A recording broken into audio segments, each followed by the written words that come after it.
Imaginez qu'un jour, vous vous réveillez dans un endroit que vous n'avez jamais vu de votre vie. Vous êtes sans repère au milieu d'une route, il y a des arbres, un panneau et une montagne au loin. Est-ce que vous savez où vous êtes ?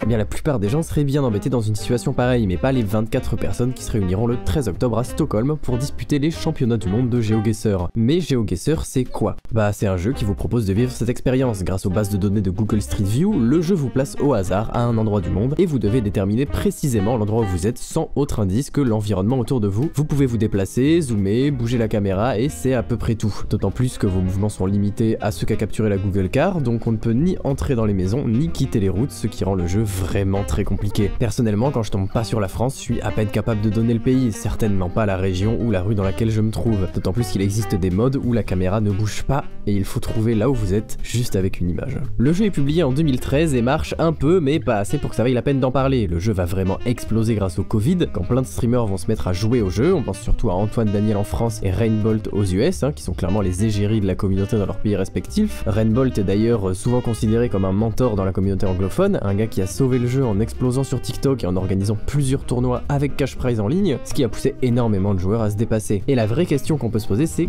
comment ça se fait qu'il y a de la compétition ? Genre, c'est un Google Maps Simulator. À première vue, le jeu a l'air d'être juste un petit truc pour s'amuser, un jeu qu'on lance pour une soirée avec des potes sur Discord, en stream ou juste parce qu'on a envie de voyager un peu pendant le confinement. Ce qui va être l'élément déclencheur, c'est que comme je le disais tout à l'heure, c'est un jeu difficile. Le barème est simple, plus vous êtes près de la localisation de départ, plus vous faites de points. Le maximum étant 5000 si vous tombez tout pile sur votre point de départ, et c'est dans la nature humaine de se challenger, de surpasser ses limites, ce qui a amené plusieurs personnes à essayer d'avoir ces 5000 points le plus vite possible, avec le plus de régularité possible, ce qui demande déjà de grosses connaissances géographiques et linguistiques, en plus de centaines voire milliers d'heures sur le jeu. En France, c'est Antoine Daniel, l'ancien youtubeur reconverti en streamer, qui, pendant le Covid, donne un élan monumental à la France, en jouant très régulièrement au jeu et en invitant pas mal d'autres streamers, comme Étoile, JD ou Mister MV, à y jouer, ce qui fait découvrir le jeu à énormément de gens. Et parmi une population de gens qui découvrent un nouveau jeu, certains vont pas aimer, d'autres vont y jouer 2-3 fois pour le plaisir, et une petite partie va adorer le jeu, vouloir le déconstruire et devenir le meilleur. Et du coup, comment on devient excellent à GeoGuessr ? La chose la plus importante, c'est de jouer beaucoup, car s'améliorer au jeu, ça prend des heures et des heures d'entraînement. Maintenant, il y a tellement de ressources qui aident avec l'apprentissage des indices et des méta.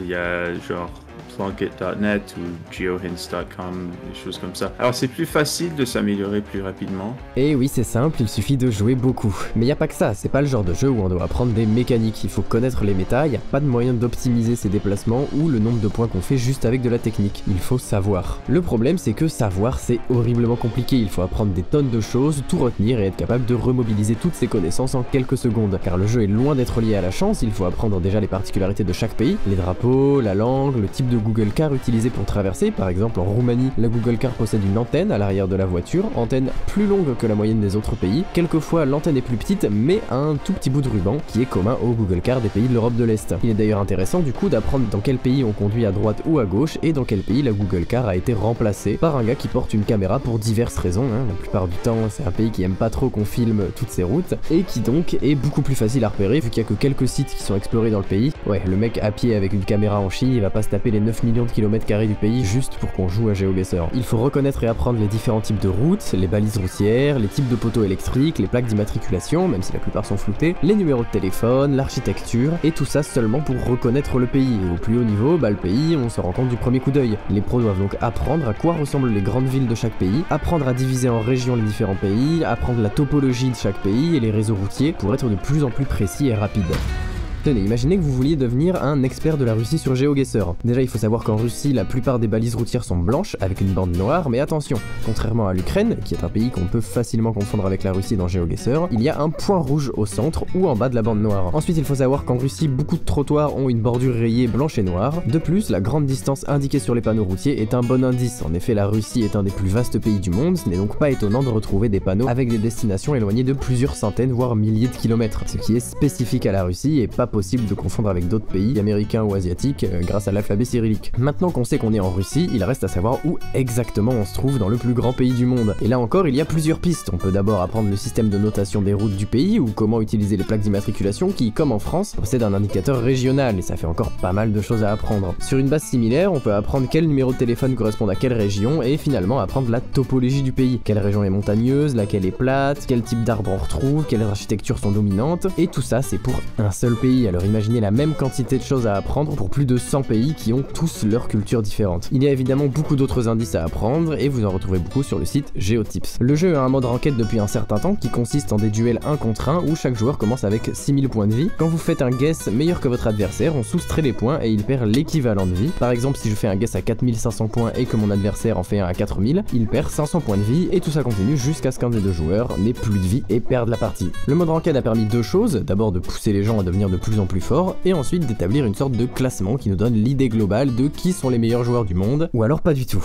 Car oui, la communauté de GeoGuessr a un problème de taille qu'elle n'arrive pas à régler depuis longtemps, les tricheurs. Quand on observe les comptes de beaucoup de joueurs non certifiés qui sont dans le haut du ladder, bah certains ont bizarrement très peu de games joués et un win rate affolant. Le problème étant qu'il est extrêmement facile de tricher sur GeoGuessr. Par exemple, vous avez juste à trouver un signe qui indique un nom de ville ou d'autoroute et juste à le taper sur Google Maps, ce qui vous donne l'emplacement exact en quelques secondes. D'autres encore utilisent des scripts ou d'autres grivoiseries, mais le fait est là, le ladder ne montre absolument pas les meilleurs joueurs et encore moins les plus méritants. Le pire, c'est que si tricher est possible en ranked, bah c'est aussi possible dans les compétitions en ligne. Et même si après coup l'éditeur découvre et banne assez vite les tricheurs, bah le mal est fait. Lors de mes recherches, j'ai eu l'occasion de parler avec une personne dont le rôle était de débusquer les tricheurs sur différents serveurs compétitifs et il m'a montré que le site le plus simple de GeoGuessr, où on a juste à appuyer sur un bouton pour faire 5000 points, a été téléchargé plus de 5000 fois. Pour combattre ça, certains serveurs Discord comme Plonk établissaient des tests de compétences où ils envoyaient une image aux joueurs sur Discord en leur demandant de trouver la localisation juste à partir de l'image. De cette manière, ils ne pouvaient pas utiliser de triche. Bien sûr, c'est pas parce qu'une personne est forte au jeu qu'elle trichera pas, hein. Par exemple Stick, un excellent joueur, peut-être même le meilleur du monde actuellement, a récemment été banni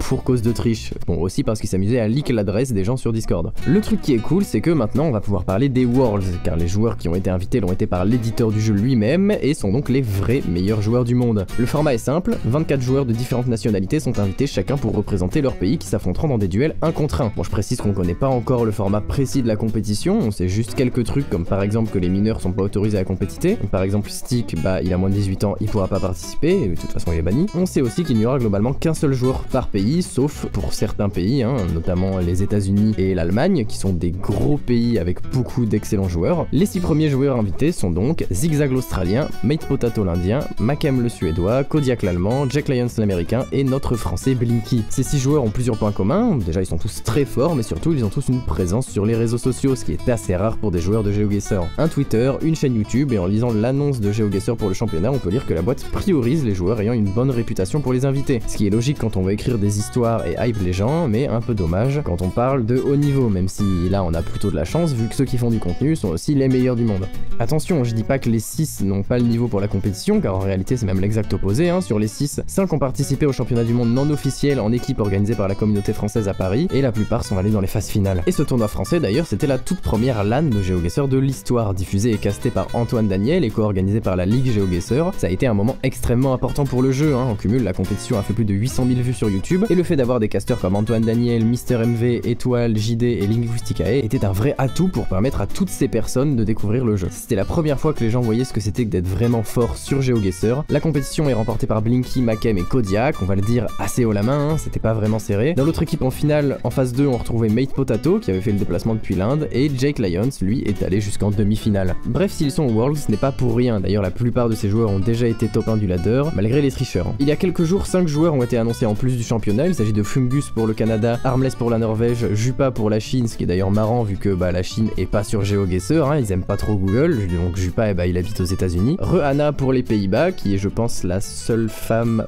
présente pour l'instant au Worlds, et Wolf Tracker pour les Royaumes-Unis. Ce sont des très gros noms, surtout pour Anna, Jupa et Armless, qui sont tous les 3 souvent considérés comme faisant partie du top 10 du jeu. Le favori du tournoi est bien évidemment Blinky, hein, le français qui a déjà remporté la dernière compétition et qui monopolise la place de numéro 1 du ladder, et qui est considéré comme le meilleur joueur du monde par beaucoup, et puis c'est beaucoup des Français. GeoGuessr a un vrai potentiel en e-sport, une ligue ouverte en ligne tout au long de l'année pourrait vraiment bénéficier au jeu et à son avenir, et c'est ce que s'efforce à faire les gens de la Ligue Intercommu, un groupe de personnes françaises pour la majorité, qui organise de multiples ligues avec des divisions, en équipe principalement, et des compétitions en LAN, comme au Stunfest par exemple, où se déroulait la finale de la Coupe de France de GeoGuessr le 21 mai, sur scène. Il est d'ailleurs important de noter qu'on est pour l'instant le seul pays à organiser des events offline comme ça. Bref, le jeu en est à ses balbutiements en termes de compétitif, mais si tout continue d'évoluer comme ça, l'avenir s'annonce très brillant pour la scène. Ça prendra du temps pour que les audiences grandissent et que les équipes et les organisateurs de tournois s'y intéressent, mais j'ai hâte de voir le déroulement de la Coupe du Monde en octobre et tout ce qui s'ensuit.